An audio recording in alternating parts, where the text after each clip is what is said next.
massage, massage, massage, massage. Good boy.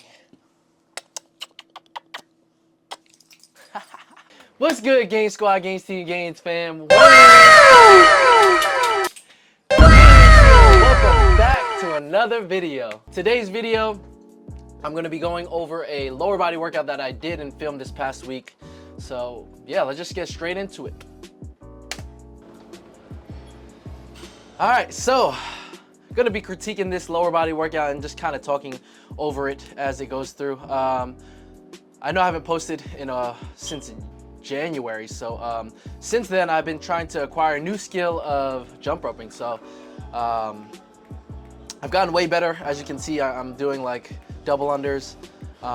But yeah, I've just been doing like 5 minutes as a warm-up before training and then 5 minutes as a cool-down post-training. And yeah, I've just been getting real good at it. It's a good way to kind of warm up, kind of do a dynamic warm-up where it's like getting the heart rate up, building a little sweat before I get into like my warm-up, my more specific warm-up sets. So for the first movement today is the Barbell RDL.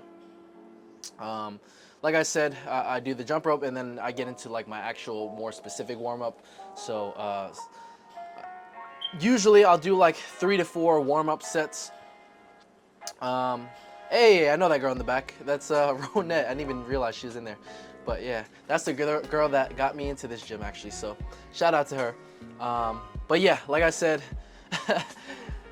3 to 4 warm-up sets. I think typically I'll do like the bar for like 5 to 15 reps, and then I'll throw on 45s on each side, and then I'll do, which is 135, and then I'll do like 5 to 10 reps. Then I'll throw another 45 on, and I'll do another 5 to 10 reps, and then I'll do 275, where I'll throw a 25 on each side, and I'll do anywhere from 5 to 10 reps. From there, I kind of gauge it. If I need more warm-up sets, and I'll do a couple more, but typically, like, I'll just jump straight into 315 on normal days. And this is a normal day because right after this, I hit my working weight, which is 315. And yeah, I like the way I'm moving. That's funny. I didn't even realize her in the back. But yeah. What do I have to say about this? I think, well, in general, I mean, for those of you that have been following me, I tore my hamstring last year, so I like to really make sure I warm up really well when I do the RDLs, just to make sure my hamstring's primed up before I jump into, you know, my working weight. And yeah, like it's been going well. The past, I think I've been on an 8-month, about 8 months off season. And since then, I've just been kind of slowly working up the weight because you know, I don't want to re-injure myself, so it's just been like, first off, I've been doing this same routine for the past 8 months. RDLs, 3 sets in the 6 to 8 rep range I've been staying around. Sometimes I'll try to, you'll see me pause in that stretch position. But more importantly, I'm just trying to control and you know, kind of emphasize the stretch positions. So yeah, it's been feeling good. Not too married to numbers. I try to like not to be too overly hungry when it comes to like progressing and in regards to like the weight on the bar, because in the past I just like, you know, when it week to week I'll try to throw on weight, and sometimes the form and the execution kind of suffers because of that. So nowadays I'm just trying to like really get as much out of the weight that I'm using, if that kind of makes sense, before I actually go up in weight. So I have kind of mental boxes that I check off, like for example, just technique really, I think. Now I'm thinking about it, just technique. Like I'll, you know, if I'll this is why it's important to record, because that's how I gauge how I'm gonna progress, right? Because I don't really go by feel too much. I like to like kind of be objective with my progress and my jumps. So one thing is just technique, like how I'm moving. Am I moving the weight in a controlled manner and to my standard? Because we're on to the next movement, which is a single leg press. In parentheses, I put hip dominant because the way I perform it, this variation of leg pressing is to kind of more bias the hips. So to do that, you pretty much just you kind of raise your foot position from normal, because if you put your foot position lower, you get a lot more knee flexion. The higher you go, you get a little bit less knee flexion.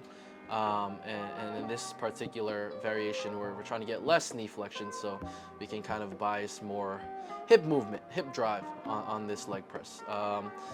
This particular week, I injured my left hip somehow. I think it was just due to overuse and lack of recovery about a month ago, just on my left hip. So I had to kind of take a step back in regards to like the loads. And you know, in hopes to in the future go 2 steps forward. And yeah, it's been going real well. I've been just trying to nurture it. Nowadays, I just play it really safe. You know, if you're constantly pushing hard and pushing heavy weights over a long period of time, it's just a lot of wear and tear in the body. So yeah, just trying to nurture it and be safe. Yeah, just looking at this, yeah, I'm happy with how I'm moving. Looking good. And next is the seated calf raise.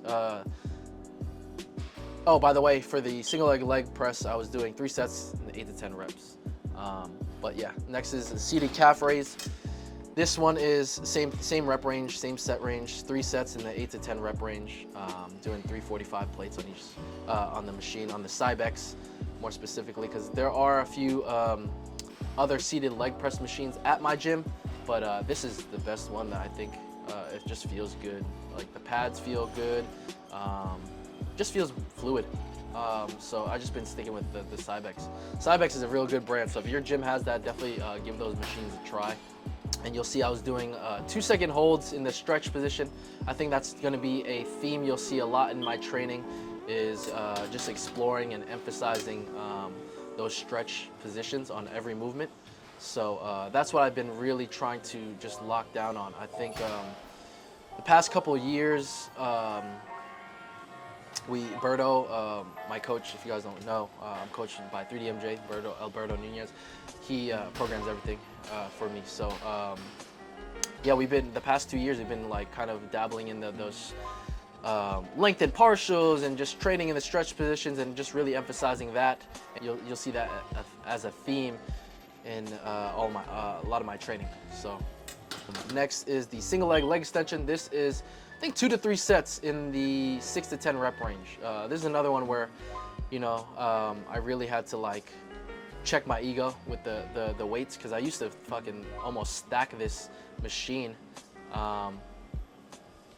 But just, you know, when I do go super heavy, and it's typical for a lot of people, where you do go heavy, the technique takes a hit. And yeah, I've been trying to be really good with that. Shout out to the Natty Boys, Giraffe and Dirk. They really keep me in check with that, because when I see their training, they train in a very controlled manner, not too married to the number, you know, the amount of weight they're moving. So I really take a lot from their book, and as well as Berto, my coach. You know, I just take a lot from, and everyone from Team 3DMJ, all the coaches, I take a lot from their book and just watching how they train.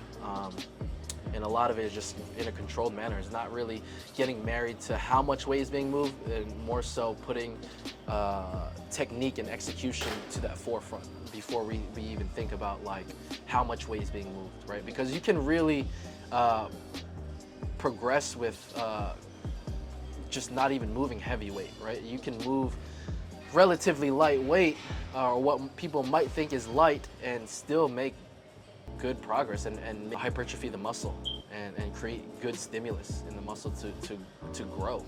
And so I think a lot of people kind of get carried away with that. And thankfully I have a good team around me, and you know, I'm able to kind of take notes from that and just apply what I see my peers doing and their success to my training. So yeah, that's pretty much it, guys. I'm gonna leave it here. I know I haven't posted in a while, but I'm so back. And I'm mentally ready to just consistently create content. And I think you know, what I really want to do is just document this journey, and because I don't know when I'm going to compete. I know Berto, my coach, wants me to compete next year, and you know, my boys, the Natty boys, Dirk and Brian, we're all planning. We all plan to compete in 2026 when we competed together in 2021. So that's around the corner. So 2026 is a definite for me.